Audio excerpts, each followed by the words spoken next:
I think we need to, when we start seeing these drastic weather changes that are obviously attributable to global climate change, global warming, whatever you want to call it, I think we really need to stop and think that, we have to look at this on an individual basis. We can't say, well, we're going to feed the world.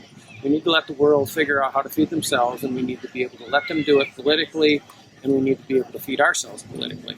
So we have to figure out a system where we're not growing all these corn and soybeans under irrigation to export into the global market that really makes the farmers no money, only makes corporations money, puts indigenous farmers out of their jobs, and really hasn't succeeded in feeding anyone. I mean, we've got more hungry people now than we did 20, 30 years ago, when there was much more subsistence, much more local farming.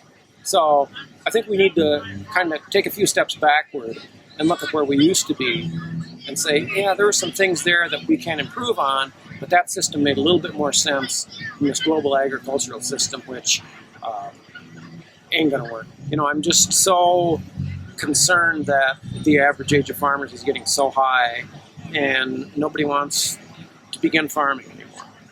But, we're seeing that changing a little bit. We see all these kids who maybe didn't grow up on a farm at all, but just want to grow food. Not corn and soybeans. They want to grow food. They want to grow vegetables. They want to grow small livestock operations. They want to do CSAs and farmers markets.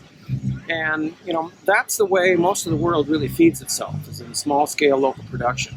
And we just haven't done that for decades.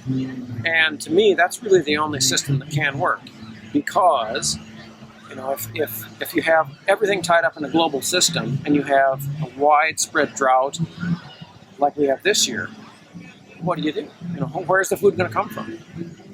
So I think we need to encourage farmers. The USDA has to make it more land and loans more accessible for them. We have to educate people that local food is cheaper in the long run. It's better for you. It's healthier, because to me, that's the only way that's going to work.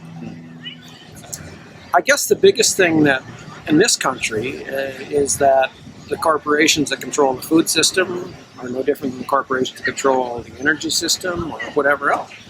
The money is what dictates how we live. And until we can change that, until we can have the people who make laws and dictate government policy actually listening to the people that elect them and pay their salaries, we're not going to get anywhere, because it's all the money that goes into politics and lobbying that dictates how we live. And that's what has to be changed.